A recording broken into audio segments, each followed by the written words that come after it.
Olá pessoal, meu nome é Douglas, sou médico radiologista. Estou novamente aqui a convite do meu amigo Dr. Jonathan Ferrugem, dessa vez para falar um pouquinho para vocês sobre radiologia torácica. Não é um curso de radiologia torácica, são só alguns conceitos introdutórios e eu decidi, como nossa aula é curta, falar alguns conceitos práticos que vocês têm que ter. Esses conceitos vão fundamentar a sua análise de um exame de imagem torácica. Como eu falei, serão conceitos básicos e práticos, e a aula vai falar basicamente raio-x e tomografia. Não vou entrar em ressonância magnética de tórax ou tomografia dual energy e outros métodos de imagem. Então vamos começar a nossa conversa, né? Primeiramente vamos falar da radiografia de tórax, depois vai entrar na tomografia computadorizada. O início de tudo é a sua solicitação do exame de imagem. Você tem que saber que tem uma gama de incidências de radiografia de tórax. Cada incidência tem uma nuance diferente, você pode utilizar a mão de uma incidência diferente de acordo com a sua suspeita clínica. Então é essencial que você conheça pelo menos as incidências básicas de um raio-x tórax, não simplesmente pular no pedido raio-x de tórax e passar para frente. Tá? A primeira incidência que a gente vai falar que é a incidência clássica, que é a incidência em PA, que significa incidência pós-série anterior. O que é uma incidência? Por que ela recebe esse nome? É de acordo com como o feixe de raio-x vai atravessar o paciente. Então a gente posiciona o paciente de costas para o feixe do raio-x, o raio-x atravessa ele da parte posterior para a anterior. Por isso que é uma incidência em pós-série anterior. Tá? O chassi está aqui na frente dele. Essa é a radiografia de rotina. Se você pular no seu pedido somente raio-x tórax, provavelmente vai ser feita essa radiografia. Ela é muito boa porque a gente consegue fazer um posicionamento adequado do paciente, uma inspiração mais legal, e ela tem de benefício que ela tem uma menor magnificação, principalmente do coração, estruturas mediastinais, e uma maior nitidez dessas estruturas. Então, essa aqui é a incidência de rotina que a gente vai ter na nossa prática no dia a dia. Esse aqui é um exemplo da radiografia pós-ser anterior ou uma radiografia IPA do tórax, tá?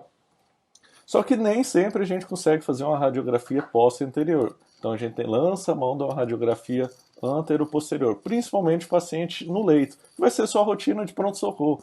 O paciente lá está acamado, está na UTI, está na enfermaria, ele não vai conseguir ficar em posição ortostática para fazer incidência PA. Então a gente usa a incidência antero-posterior.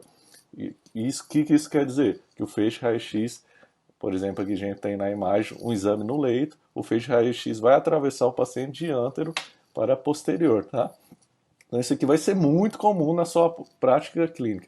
O que você tem que saber em relação a essa incidência? O posicionamento é um pouquinho mais difícil, principalmente pelas condições clínicas do paciente, se o paciente está deitado. Você geralmente não consegue aquela inspiração ideal que você consegue numa incidência posterior anterior, e isso tem algumas implicações. Como eu falei na PA que a gente tinha uma menor magnificação e uma maior nitidez, aqui é o contrário. Como devido a esse posicionamento a gente vai ter uma maior magnificação das estruturas coração, estruturas mediastinais e uma menor nitidez dos contornos dessas estruturas. Para facilitar, vou pôr aqui duas incidências do mesmo paciente, essa incidência em PA e essa em AP, tá? Você vê que o coração ele dá a impressão que ele é um pouquinho maior, ele está magnificado, os contornos um pouquinho mais borrados. Aqui não, a PA, como é bem bonito o contorno, bem nítido, não dá essa impressão de um coração maior, estruturas mediastinais maiores. Então você tem que conhecer isso na sua prática do dia a dia, para você não olhar um raio-x e assustar, nossa, ele tem uma cardiomegalia, nunca teve problema no coração. Então saiba que tem essas nuances diferentes da sua incidência. A outra incidência também que é clássica é a incidência em perfil, a incidência P. Você vai pedir de rotina só raio-x tórax, se o paciente tiver condição clínica, ele vai fazer um PA e um PA e um perfil. O posicionamento é aquela mesma história, o perfil que o paciente vai estar de lado, geralmente a gente encosta o lado esquerdo do paciente, aqui no filme, tá? No chassi, é o lado esquerdo do paciente, mas isso aí é variável, tá? O porquê que é importante essa incidência em perfil? O raio-x, como eu vou falar na frente, é uma sobreposição de imagens. Então, você tendo uma incidência perfil, a gente consegue localizar melhores as estruturas, a localização nessa sobreposição. E o grande pulo do gato aqui que eu vejo muita gente perder, por exemplo, o paciente tem clínica, tem suspeito de pneumonia, é um quadro mais severo, eu esperaria alguma alteração no raio-x e não estou tendo. Às vezes essa alteração está em região retrocardíaca. Então, por isso que é importante, sempre que você tiver o paciente tiver condição clínica, faça um perfil também. Então, PA e perfil, raio-x sempre duas incidências, vai te facilitar muito no seu dia a dia. Aqui é um exemplo da uma radiografia em perfil. A gente vai ter uma área que aqui também a gente trabalha com sobreposição de imagens, mas se você tiver, por exemplo, uma pneumonia que está ali pegando um parênquima pulmonar retrocardíaco, você vai conseguir visualizar na incidência perfil e você estava perdendo aquela incidência em PA. Além do mais, qualquer outra alteração, você consegue determinar mais se ela está mais anterior, posterior e etc. E ela também é muito importante que a gente tenha alguns achados radiológicos que inferem hiperinsuflação pulmonar, que a gente vai avaliar, que eu vou falar mais para frente, num paciente DPOC, que é muito comum na nossa prática clínica, no pronto-socorro e etc.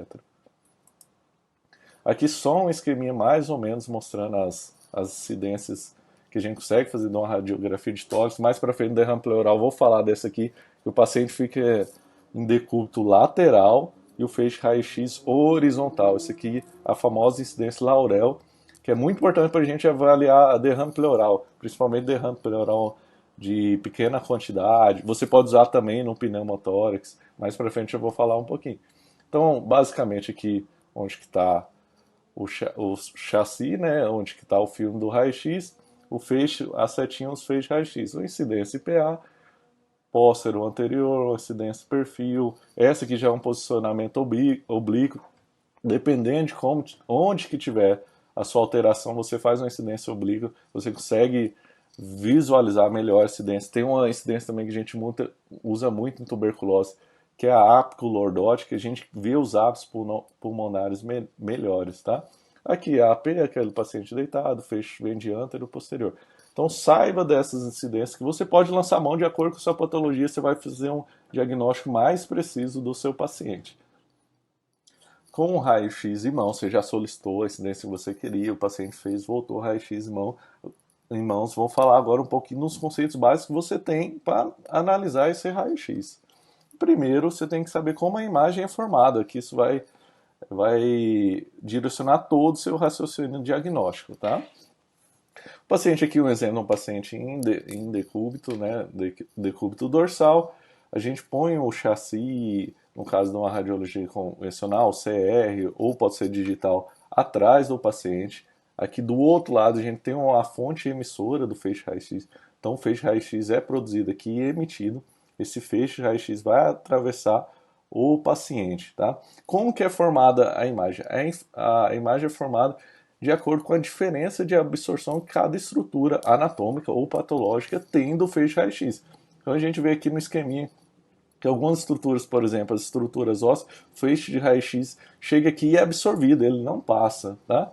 E outras estruturas, por exemplo, o parênquima pulmonar, ele vai passar mais facilmente, e outras estruturas vai refletir um pouco, vai ter dispersão e etc. Então essa diferença de absorção que vai gerar a imagem do raio-x.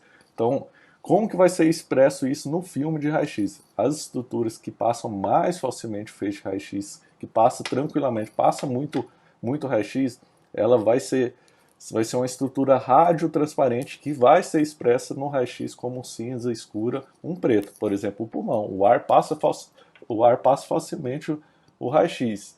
Então, ele é uma estrutura radiotransparente, ela vai ser expressa em preto. Isso aí, tranquilo. E para o outro extremo, a gente vai para as estruturas que absorvem muito raio-x, que não vai passar esse feixe raio-x. Essas estruturas vão ser expressas em cinza claro branco. São mais a questão das estruturas com densidade cálcica. Ou chegando um pouquinho mais lá do extremo, que são as estruturas metálicas, tá? Então isso é padronizado, tenha isso na cabeça. E no raio-x a gente vai ter essas densidades básicas, que De um extremo, as estruturas mais radiotransparentes passam muito feixe raio-x, elas tendem a ser preto. O outro extremo, as estruturas que absorvem mais o feixe raio-x, estruturas cáusticas ou metálicas que tendem a ser brancas. Então, assim, basicamente, na anatomia a gente vai conseguir ver 4 densidades no raio-x: ar, gordura, tecidos mole e cálcio, de acordo com essa diferença de absorção. A grande maioria das patologias, pneumonia, derrame pleural, ela vai estar aqui no meio dos tecidos moles. Então, assim, a gente vai ver que, por exemplo, tem um derrame pleural volumoso, você não consegue diferenciar ele do coração, tá? Tudo é a mesma densidade, você não consegue ter esse contraste de densidade. Então, tem esse conceito gravado, que essas são as densidades básicas que você vai ver no raio-x.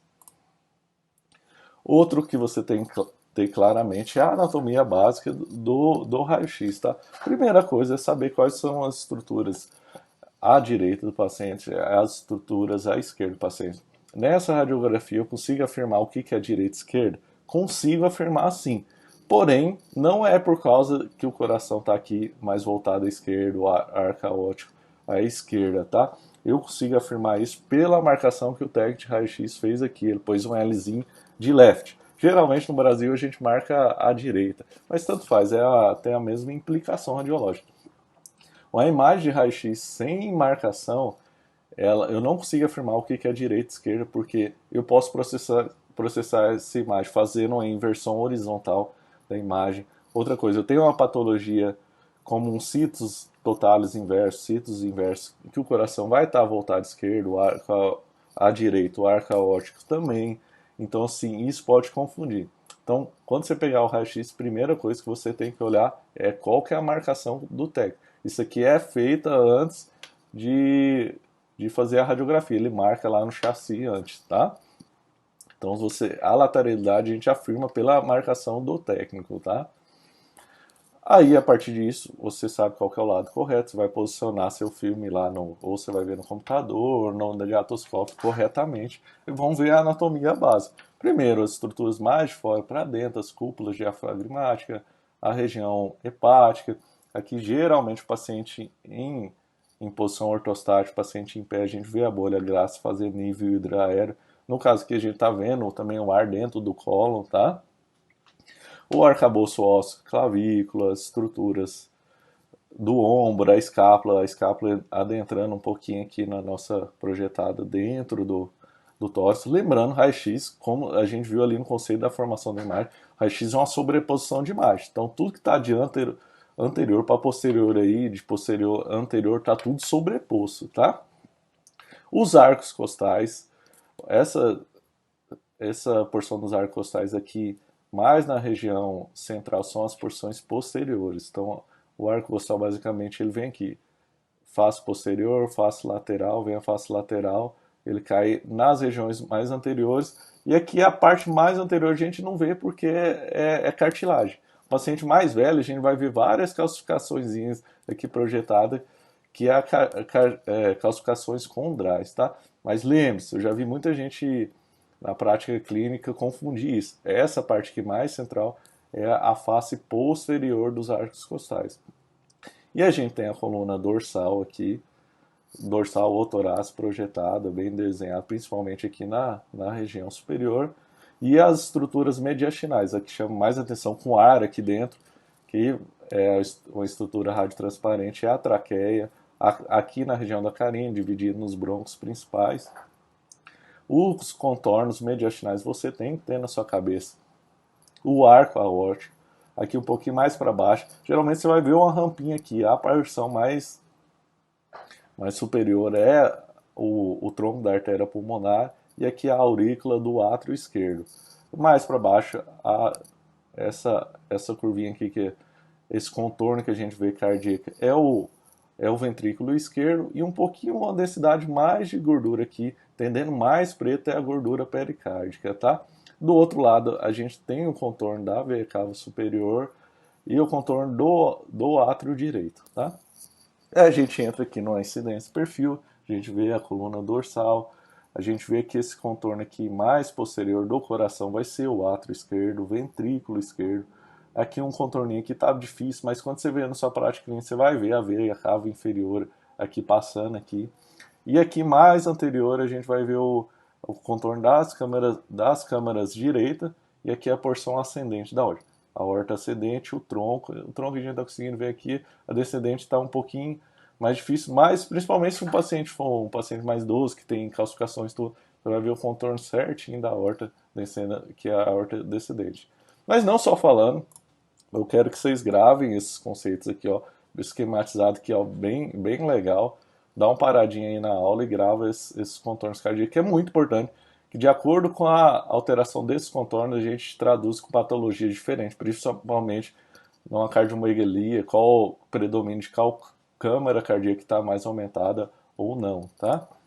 Aqui outro print aqui, ó, bem mais coloridinho, bem mais legalzinho aí. Só fazer uma propaganda aqui, ó, desse Instagram aqui, Radiológica Med. É bem legal, é bem divertido e ele é um conteúdo de radiologia voltado mais para estudantes de medicina. Vale muito a pena. É bem coloridinho assim, é divertido, legal para você aprender aqui, só exemplificando esses contornos aí mediastinais que você tem na sua cabeça. E tendo em mente esses conceitos da formação do raio-x, da anatomia do raio-x tórax, a gente vai analisar esse raio-x, você tem que ter uma sistematização dessa avaliação. Você vai ter que ter um passo a passo que você vai usar em todas as radiografias. Por quê?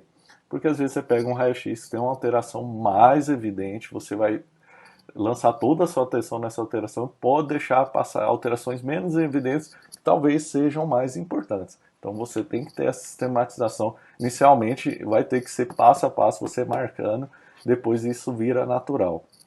Qual que é o primeiro passo dessa sistematização? É se esse raio-x foi feito adequadamente ou não.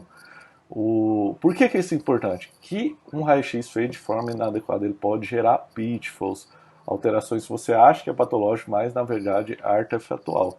Não que um raio-x, se ele não tiver 100%, você vai mandar repetir o raio-x. A plástica clínica, o paciente não tem condição clínica, é um raio-x no leito, é mais difícil, então esse raio-x não vai ser 100%. Mas você tem que ter a noção de que esse raio-x, sem ser 100%, pode gerar alguns pitfalls.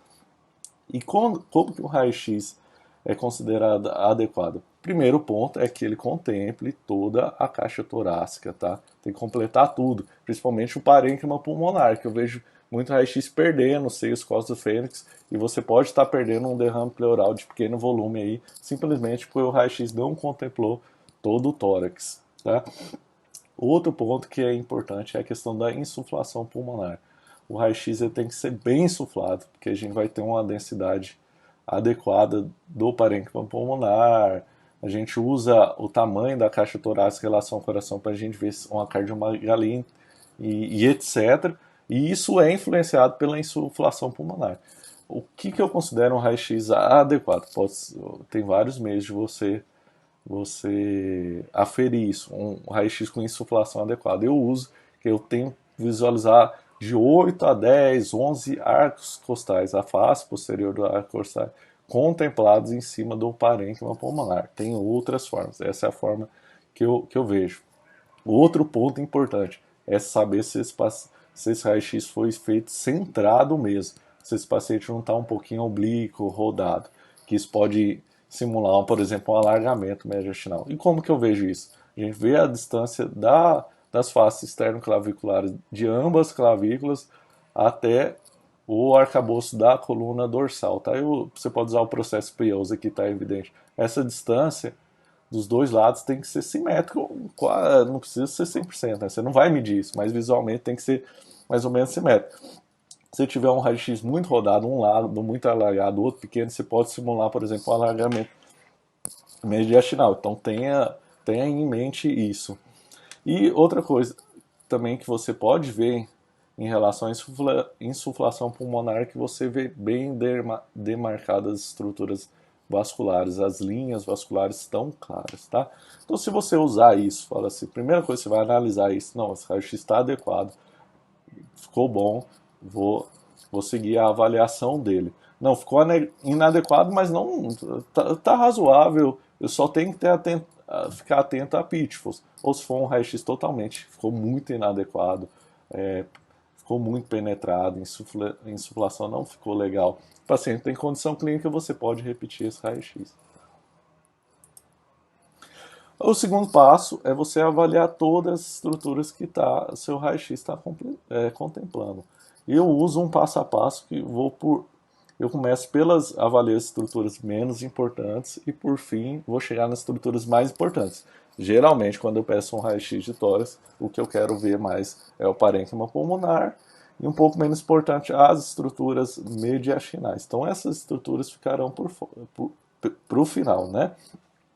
Eu vou ver as outras estruturas menos importantes inicialmente. Eu começo pelas partes inferiores, infrapulmonares, as cúpulas diafragmáticas, bolhas gástricas, região hepática. Vou subindo pelas estruturas do arcabouço ósseo, vejo os arcos costais, olho as clavículas, as estruturas do ombro contempladas, passo pelo outro lado, a clavícula, estruturas do ombro, desço, avaliando os arcos costais. Depois eu vou para as estruturas mediastinais. Primeiro eu dou uma olhada mais grosseira, avaliando se tem alargamento ou não, vejo a traqueia, carina, etc. Depois eu desço com mais atenção, olhando os contornos mediastinais. E por fim, eu vou avaliar o parênquima pulmonar. Tá? O parênquima pulmonar, primeiro eu vejo unilateral, de baixo, vou até lá em cima, desço pelo outro lado unilateral, e por fim eu vejo dos dois lados, vendo a simetria da densidade pulmonar, que pode expressar alguma alteração patológica. O perfil, faço uma sistematização semelhante, mais as estruturas mais inferiores, subo pela coluna dorsal, a parede torácica mais anterior, desço pelas estruturas mediastinais e, por fim, avalio o parênquima pulmonar. E os pitfalls, né, que nem eu falei, se um raio-x está inadequado, ele pode gerar alguns pitfalls, pode confundir se fazer um diagnóstico errôneo. Tá? Um paciente não foi posicionado adequadamente, por exemplo, rodado, meio oblicado, você pode simular um alargamento mediastinal, um desvio traqueal, você pode ter uma assimetria da densidade pulmonar. Lembrando que um paciente deitado ele vai fazer uma incidência em AP. Você tem uma magnificação do coração. O conteúdo pleural ele vai se deslocar quando você está em pé, ele fica mais nas porções inferiores. Quando você deita o paciente, ele vai escorrer. Então vai ter implicações radiológicas disso. Uma incidência em AP, tanto o paciente em posição ortostática ou supina, se ele tiver dobras cutâneas muito espessas, ele pode simular um pneumotórax, que simula como se fosse o folheto visceral ali que a gente está vendo em cima do parênquima pulmonar. E a questão da lateralidade, como eu falei anteriormente. Você tem que olhar a marcação, que é raro, mas pode acontecer. Eu já vi já umas 3 vezes na minha prática clínica, um citos inverso. E você pode fazer, tá achando que você dá um raio-x, não, tudo normal, e não dá. O paciente tem um citos inverso. A lateralidade também é importante. Então tenha sistematização, saiba quando o raio-x é adequado ou não. Se atente a esses pitfalls no raio-x inadequado. E quero deixar mais um conceito para vocês na análise do raio-x, um conceito básico que vai te ajudar muito na prática, que é o sinal da silhueta. O que é esse sinal? Qual que é a definição?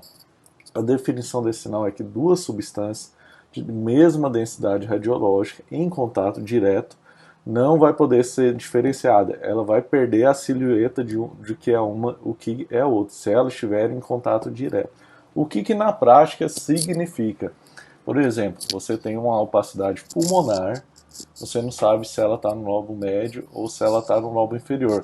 Ah, eu posso ver no perfil. Pode ver no perfil, mas você fez um paciente um raio-x no leito. Como saber se ela está no lobo médio em contato com o coração ou se ela está no lobo inferior em contato com a cúpula diafragmática? A gente usa esse sinal da silhueta. Se uma alteração patológica, ela com a mesma densidade radiológica, ela está em contato com o coração mais anterior, ela vai estar no lobo médio e na língua. Ou no lobo médio ou na língua, o que ela vai fazer? Ela vai borrar os contornos cardíacos. Se ela está ali posterior, ali no lobo inferior, você vai, apesar da sobreposição das imagens, você vai ver o contorno da borda cardíaca e você vai perder o contorno do diafragma inferior. Deu para entender? Só lembrando, mesma densidade radiológica, se está em contato ou não. Vou mostrar exemplos aqui que vai ficar mais fácil para a gente entender o sinal da silhueta. Então a gente tem uma opacidade, pega ali praticamente terço médio inferior, um pouquinho inferior do parênquima pulmonar à direita. Foi um exame no leito. Como que saber se isso está no lobo inferior ou se está pegando também o lobo médio? A gente usa o sinal da silhueta. Essa opacidade, a gente não consegue ver o contorno do diafragma aqui. Ele borrou, perdeu a silhueta do diafragma aqui. Então essa estrutura, essa alteração radiológica também está em contato com o diafragma, provavelmente está no lobo inferior. Ela está pegando o lobo médio? Agora vamos ver o contorno da borda cardíaca. A gente vê, apesar da opacidade ser a mesma densidade, eu ainda consigo ver aqui a borda cardíaca e o contorno mediastinal. O que isso quer dizer? Essa alteração não está em contato com o coração, então ela não está pegando o lobo médio. Então infiro que essa opacidade pulmonar está no lobo inferior. Outro exemplo prático aqui, a gente tem uma opacidade pulmonar que ela está borrando a silhueta cardíaca. Eu não consigo ver o contorno cardíaco. Então essa opacidade pulmonar está em contato com o coração. Então eu infiro que essa opacidade pulmonar está pegando os segmentos lingulares, tá? Aqui só um exemplo na tomografia que é um exame seccional que a gente fatia o paciente, né? Isso fica bem claro. Nos segmentos lingulares, em contato com o coração, por isso que ele borrou a borda cardíaca. Como no exemplo anterior, se tivesse aqui bem posterior, sem contato com o coração, apesar da sobreposição de imagens, eu ainda conseguiria avaliar a borda cardíaca. Esse é o famoso sinal da silhueta, que na prática, no seu dia a dia, você vai usar muito. E depois que a gente entendeu esses conceitos básicos da avaliação da radiografia, eu vou falar um pouquinho dos conceitos básicos práticos também da tomografia computadorizada de tórax, tá?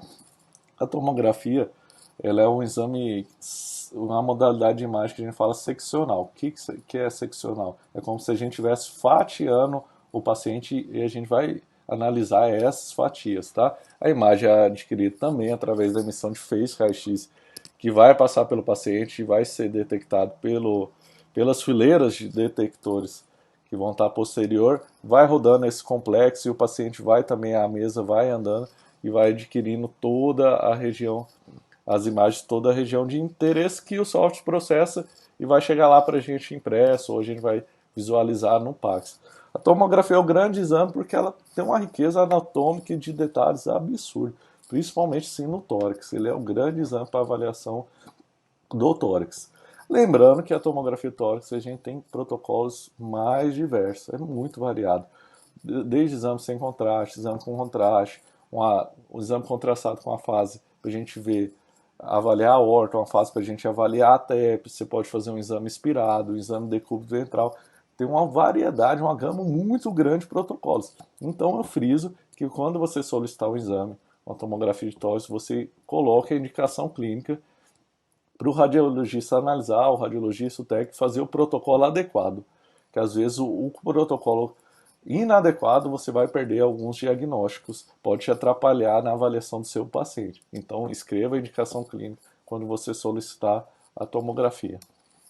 E só um esqueminha de um aparelho, de um tomógrafo, né? O paciente vai estar aqui na mesa, aqui no caso do decúbito dorsal, a mesa vai andar e vai produzir os feixes raio-x e as fileiras detectando esse complexo rodando, né? Como falei, é como se a gente tivesse uma imagem seccional, a gente está fatiando o paciente, a gente vê fatias do paciente. Primeiro ponto, o que é direita, o que é esquerda, tá? Aqui, diferente do raio-x, não tem uma marcação, mas a gente padronizou que esse lado esquerdo, do meu lado esquerdo, que eu estou olhando a imagem, a minha esquerda, esse é o lado direito do paciente. Então, que sempre, em toda imagem de tomografia que você abrir, crânio, tórax, abdômen, membros, articulação, esse sempre vai ser o lado direito do paciente. Esse sempre o lado esquerdo do paciente, tá? Essa aqui são as janelas da tomografia tórax básica. Sempre que você pedir uma tomografia de tórax, ele vai vir nessa janela que a gente chama de mediastinal e essa janela pulmonar. Essa janela pulmonar, como a gente fala, como o próprio nome fala, é para a gente avaliar melhor o parênquima pulmonar, tá? Porém, toda alteração que você tiver aqui, você tem que olhar aqui também na janela mediastinal, que vai trazer informações diagnósticas para essa alteração que a gente está vendo no parênquima. E as estruturas mediastinais você não vai avaliar aqui, você vai avaliar na janela mediastinal. O que é isso diferente? Fez 2 exames, paciente? Não, é o mesmo exame. Porém, a escala de cinza que a gente pode, o próprio software mexe, ou a gente no Pax também pode mudar essa escala de cinza de acordo com o nosso interesse, tá?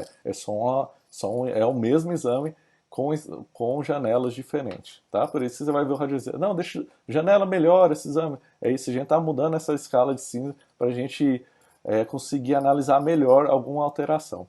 Então, sempre que você pedir, sempre vai ter essas duas janelas, são as bases. Janela pulmonar, janela mediastinal, tá? Sempre padronizado esse lado aqui do exame é o lado direito do paciente. O seu lado esquerdo que está analisando a imagem é o lado direito do paciente. É como se você estivesse no pé do paciente. Você está lá no pé do paciente olhando esse exame, o paciente fatiado. Aqui, com os aparelhos multidetectores, a gente consegue fazer reconstrução das imagens. É adquirida axial, a gente faz reconstruções no plano sagital e no plano coronal. E quando a gente faz reconstruções, a gente fala um MPR, a gente consegue oblicar, a gente consegue, por exemplo, estar avaliando a aorta, a gente muda esse plano de acordo com a gente vê a aorta inteirinha. É bem legal a riqueza de detalhes que a anatomia vai trazer, que o exame a tomografia vai trazer para a gente. Aqui só a janela mediastinal, só para mostrar a riqueza anatômica que a gente tem com o exame de tórax, de essa mais cranial até mais caudal, mais inferior, tá? Aqui no raio-x a gente tinha uma superposição de imagem, tem um exame seccional aqui com riqueza anatômica para mostrar que é a braquicefala esquerda, que os ramos supraórticos, né? Você desce mais um pouquinho, você vai pegar o arco aórtico, vem a cava superior, um pouquinho mais para baixo. Você já vê a aorta ascendente, uma parte da aorta descendente, o tronco da artéria pulmonar, e indo mais para baixo você vai entrar nas câmaras cardíacas e parte da aorta descendente, tá? Só para você ter noção dessa riqueza anatômica de detalhes, que você tendo um exame de mão, você vai facilmente identificar as estruturas. Aqui já na janela mediastinal, a riqueza anatômica é tão grande, a gente vai dividir em segmentos o parênquima pulmonar. Às vezes você vai pedir um exame, vai vir com nódulo pulmonar no segmento apical do lobo superior direito. É porque a gente vai dividir em segmentos o parênquima pulmonar. Então a tomografia, o grande salto dele é que tem uma riqueza anatômica, de detalhes, é o grande exame para avaliar as patologias torácicas e mediastinais. Mesmo sendo assim, você não vai pedir para todo paciente, se tá no pronto-socorro, esqueci o raio-x, vou fazer tudo tomografia. Não pode. O paciente tem que estar estável clinicamente, você tem uma dose de radiação alta, você tem implicações, apesar de raras, com a infusão de contraste e etc. Tá? Então você tem que ter indicações claras para solicitar uma tomografia de tórax. E chegando no final da nossa aula, a gente agora já tem esses conceitos práticos, básicos, para a gente analisar um raio-x, uma tomografia. Vou falar de algumas patologias, entre aspas, clássicas, que é o que a gente mais vê no pronto-socorro. Não vou aprofundar elas, é só uma pincelada rápida de alguns padrões que você vai encontrar frequentemente na sua prática clínica, né? A primeira delas é a pneumonia bacteriana. Pneumonia, por definição, é infecção pulmonar, pode ser de origem bacteriana, viral, etc. Ela é traduzida pelo preenchimento dos alvéolos por material purulento. Esse material purulento, esse preenchimento dos alvéolos, pode ser lobar, se for uma pneumonia bacteriana lobar, ou pode ser focal, segmentar, multifocal e etc.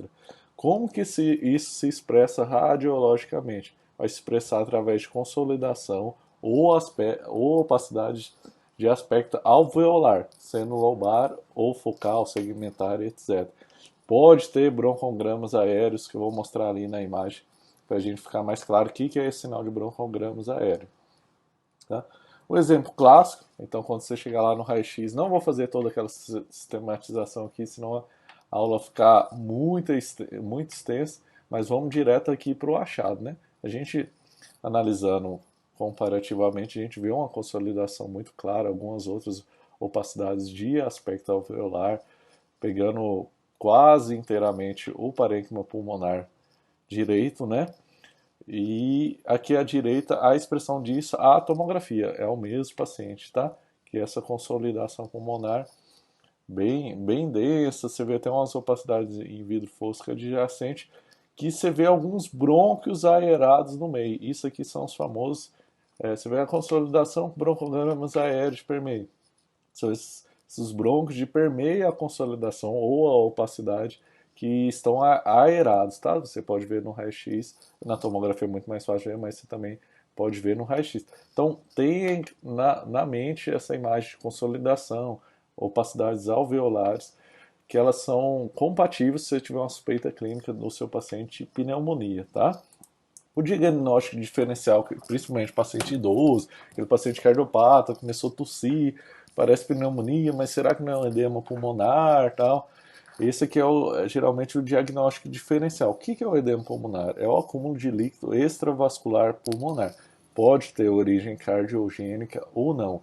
Quais são os achados radiológicos que a gente vai ter no edema pulmonar? O primeiro deles que vai chamar a atenção a gente é a cardiomegalia, se for um edema de origem cardiogênica.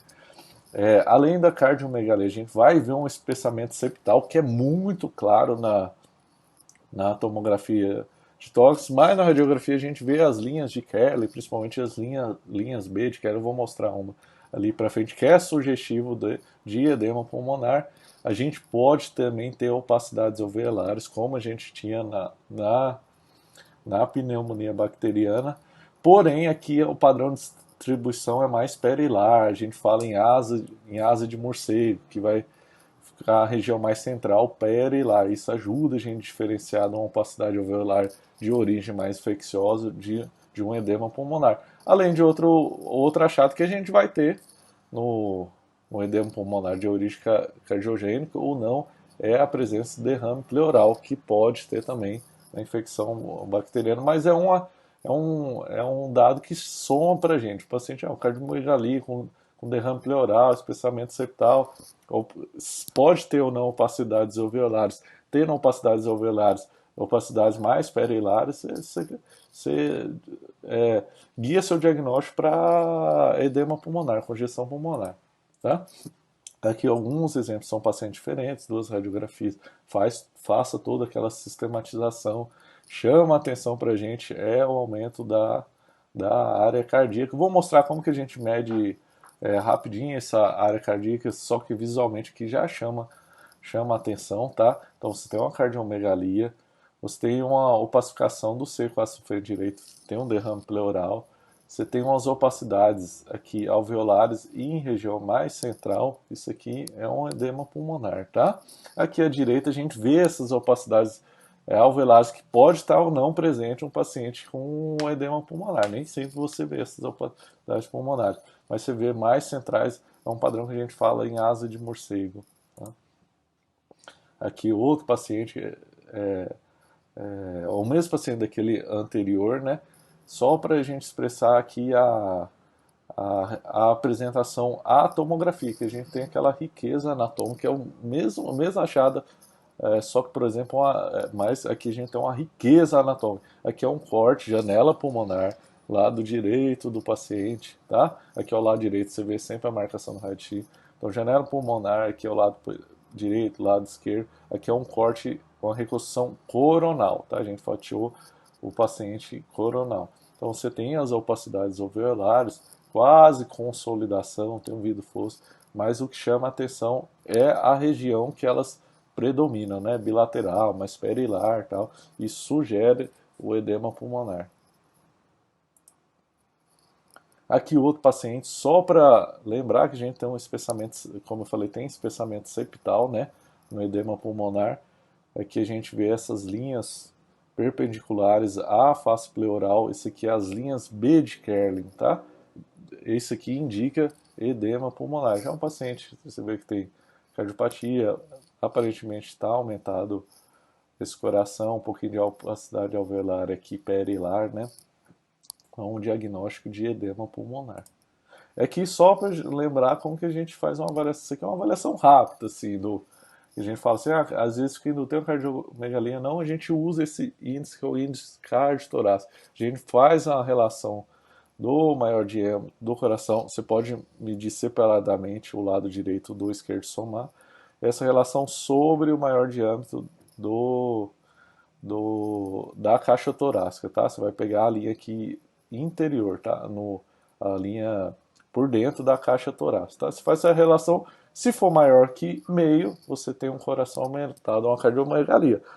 Lembrando que geralmente cardiomegalia, mas você pode ter um derrame pericárdico, coração normal, você tem um derrame pericárdico, ele vai dar aumento também desse índice cardiotorácico. Só que aí a gente vê uma conformação um pouquinho diferente, tá?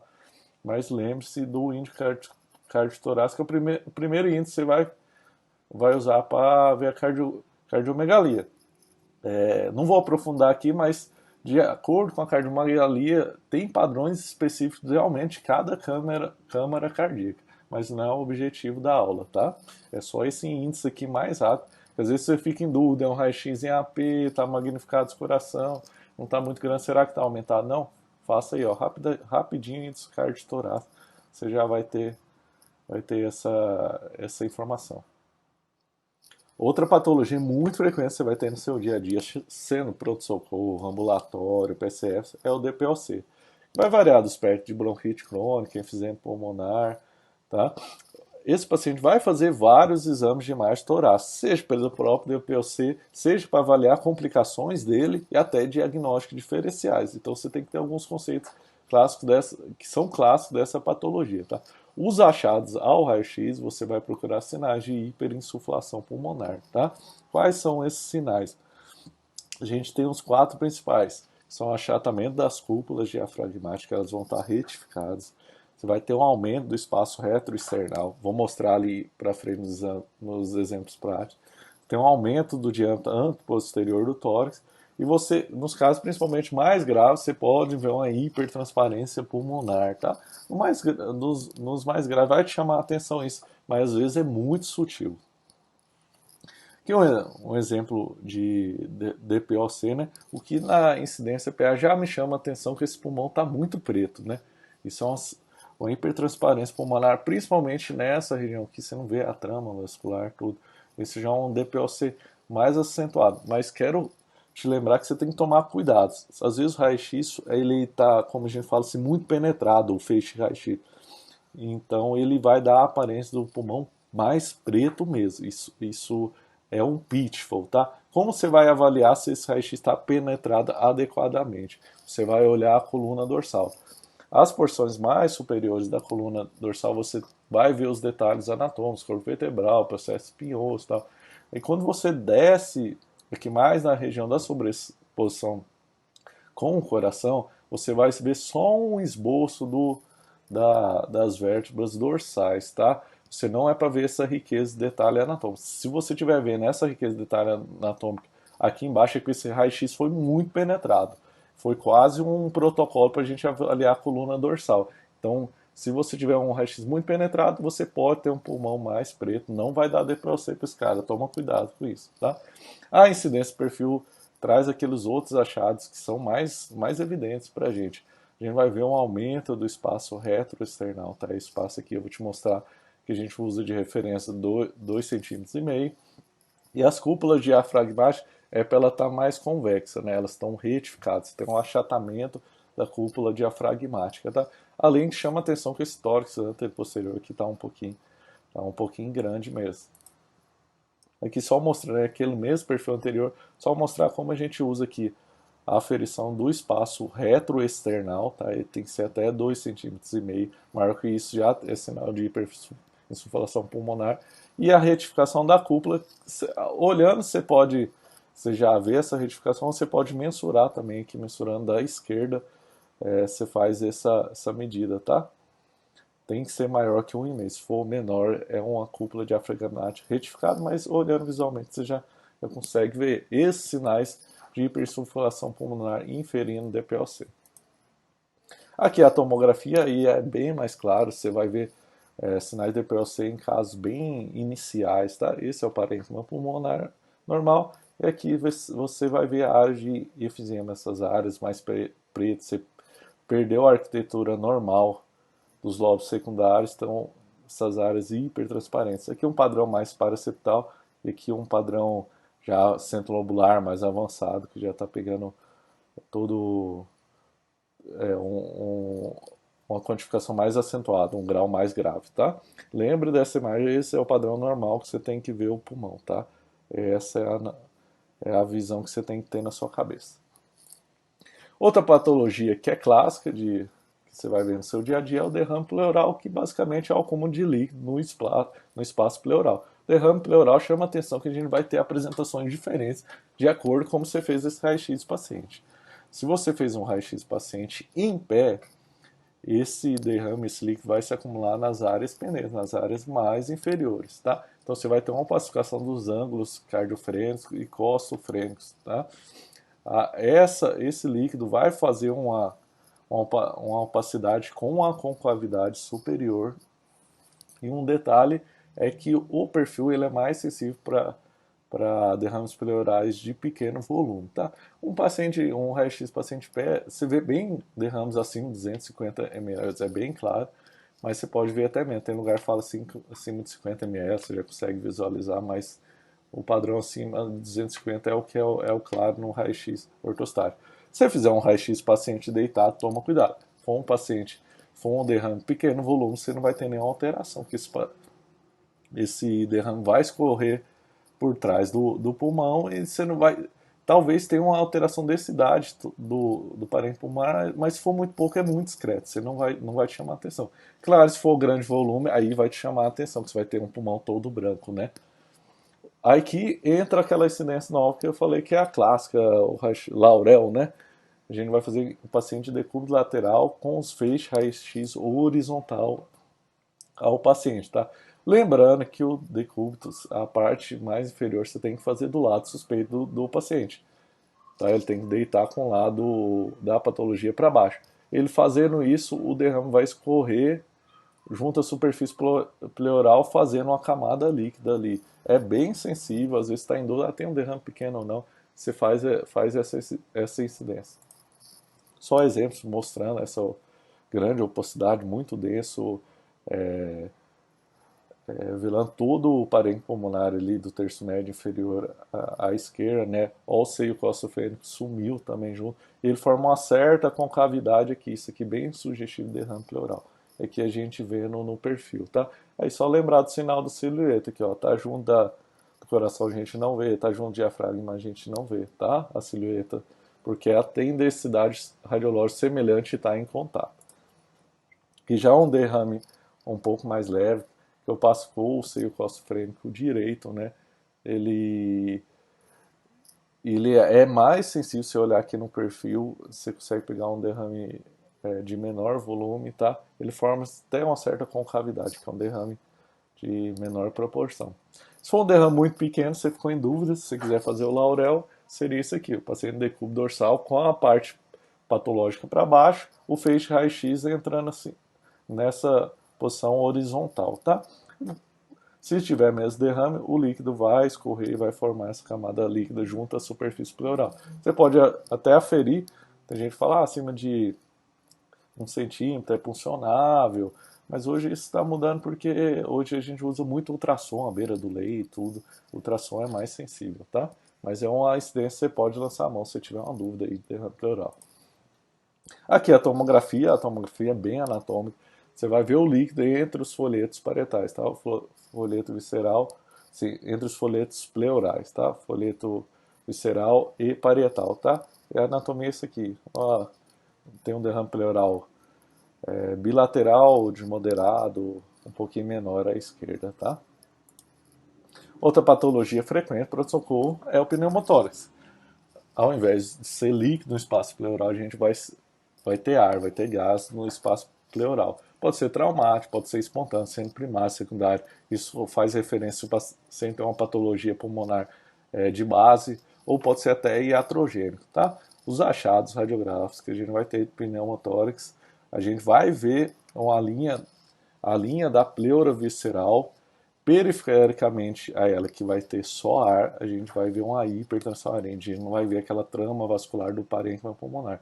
E centralmente, internamente, essa linha pleural visceral, a gente vai ver o parênquima pulmonar colabado com a trama vascular ali. Vou mostrar aqui nos exemplos, fica mais fácil, tá? Aqui de cara, se olhar assim de cara, já chama atenção essa hipertransparência pulmonar. Você não vê, ó, que a trama, as linhas da trama vascular pulmonar, você não vê aqui, tá tudo preto, isso aqui é tudo ar. E aqui mais centralmente você vê o pulmão colabado, tá? Na tomografia aqui, o mesmo paciente, bem claro, um derrame, um pneumotórax volumoso, que é só ar, preto, preto, e aqui o parênquima pulmonar colabado. Aqui, o mesmo paciente, são duas incidências. Essa incidência em AP, o paciente supino, deitado, e essa incidência, o paciente em pé, tá? Um PA. Aí a gente vê bem a diferença, e a gente tem que ter essas nuances de incidência para a gente fazer um diagnóstico mais correto, não perder patologias aí, tá? O paciente em pé, o ar vai para a porção mais superior e deixa claro aqueles sinais que a gente falou. A gente tem a linha pleural visceral, o pulmão colabado, a trama vascular, e perifericamente a gente vê uma hipertransparência, tudo preto, tá vendo? A trama vascular que chega aqui na periferia, aqui não tem nada, que é só ar, tá tudo preto, tá? Só que inicialmente foi feito com o paciente deitado e quase perderam esse diagnóstico. Aqui está bem sutil, mas dá para a gente fazer diagnóstico do paciente deitado também. A gente vê a linha pleural visceral aqui, ó, bem na periferia, bem sutil aqui. E uma certa hiper, um pouquinho mais preto o pulmão desse lado, mas muito sutil. Então, assim, lembre-se disso. Com pneumotórax, um derrame pleural de pequeno volume, se você fizer o raio-x com o paciente deitado, você às vezes perde esse diagnóstico, tá?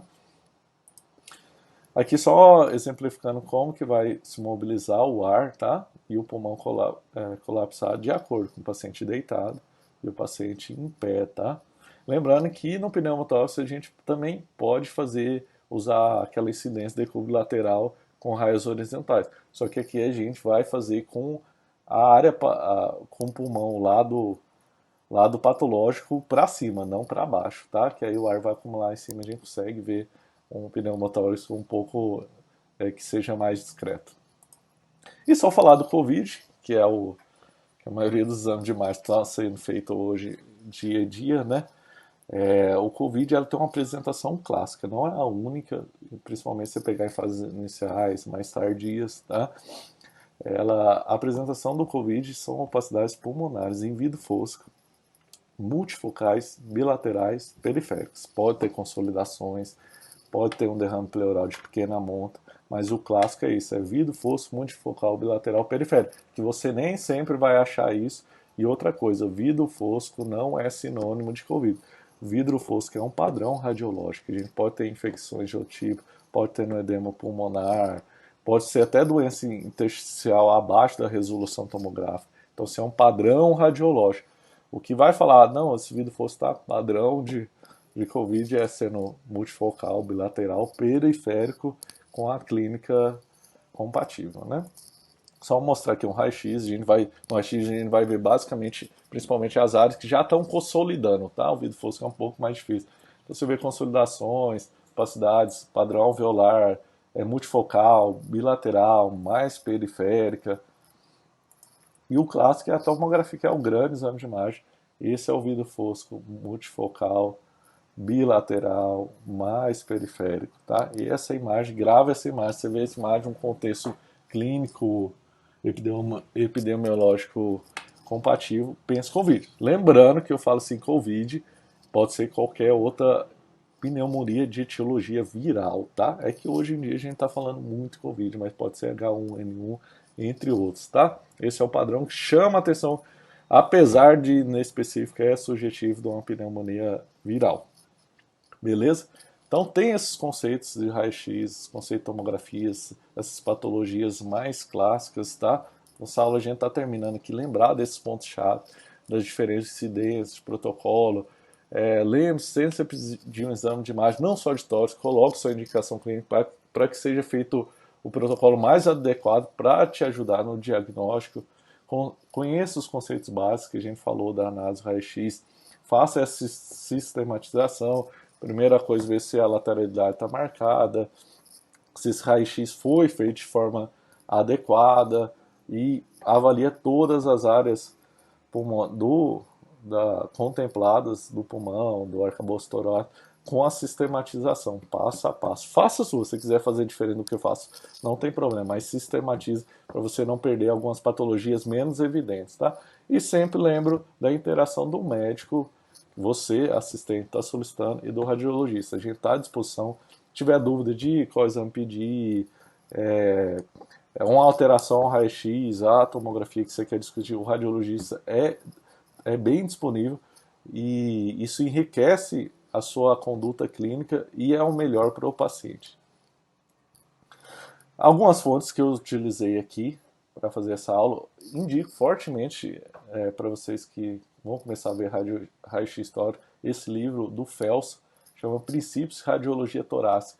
Ele é bem didático, é muito legal, ele é o básico.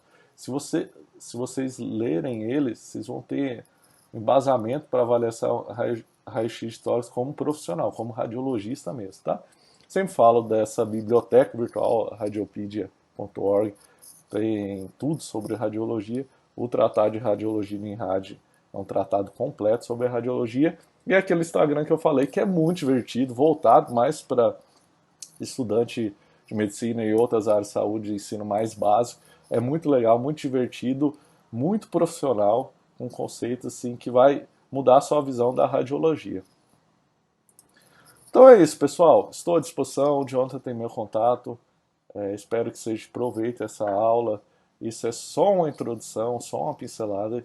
Aprofunde seu conhecimento, principalmente no raio-x histórico, que vai fazer uma diferença muito grande na sua prática clínica no dia a dia. Abraço, pessoal.